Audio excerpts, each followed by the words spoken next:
Hello guys! Welcome back to my channel at Love Hesper. It's me, Hesper. And if you're new to my channel, don't forget to subscribe at i-like nyo na rin tong video na to. Okay?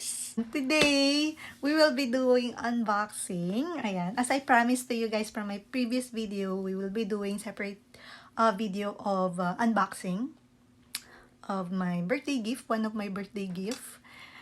At very special to kasi this is I got this from my husband. Ayan, my beloved husband.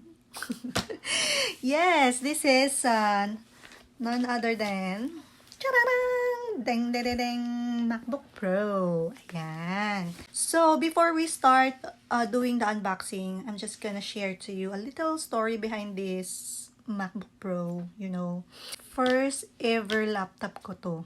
Maniwala kayo sa hindi. Yes. I have a laptop before. When I was... Teka lang, bago kayo mag-react. I had a laptop when I was, I think, college. Second year college or third year college. I forgot. Pero, hindi ko talaga siya nagamit. You know why? Kasi bigay yun. In second hand yun. Pinadala sa akin. Ito, syempre, excited ang lola mo. Gustong gamitin for, you know, school projects. At ito na, gagamitin ko. Sira pala siya. Kakatawa, diba? So, hindi ko siya nagamit technically, diba? Another one. I got a new laptop naman. Siguro 3 years ago. Hindi ko rin siya nagamit. You know why? Kasi pinadala ko sa Pinas. At sila ang gumagamit doon. Yung family ko sa Pinas. So, technically, wala talaga. As in, never ako nakagamit ng sarili kong laptop. At first time to. You know, ang ginagamit ko usually is my husband's laptop. Computer, ganyan. May computer kami pero hindi ko masyadong ginagamit.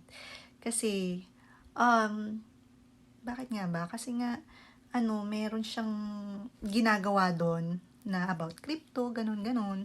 So, ayoko nang pakialaman yun. So, recently, hindi tayo makagamit ng laptop niya. Kasi nga, ginagamit niya. Ginagamit niya for gaming and crypto. At busy din siya sa kanyang mga page, mga business page, ganyan. Tapos, yung isang computer na which is my CPU, ginagamit din niya for crypto. May mga ginagawa siya mga kababalagan doon. So, ayoko nang makialam, diba? Baka mamaya, kung ano pa mapindot ko doon. Diba? May instant millionaire ba kami? Charot. So, ayun. Ganga tayo for 3 months. Kaya wala tayong upload na video dito sa channel. Diba? Yung mga dahilan ko, diba? Galing. Anyway, busy talaga ako. Wala tayong time mag-edit. Yun eh. Charing. So anyway, this video is just giving you an idea what to get and give to your loved ones. I'll put all the information about this MacBook Pro to the description box. And if you have questions, just let me know, comment down below. I'll try my best to answer your question. Okay? Without further ado, let's begin.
Alright, that's all for now. Thank you so much for watching, guys. I hope you like it. If you do, please give me a thumbs up and don't forget to subscribe. Don't forget to follow me on my Instagram, TikTok, Facebook at Lovely Hesper. Alright? So, yeah, see you on my next video, guys. Thank you so much. Take care. God bless. Happy New Year. Happy holidays. Bye-bye. Mwah.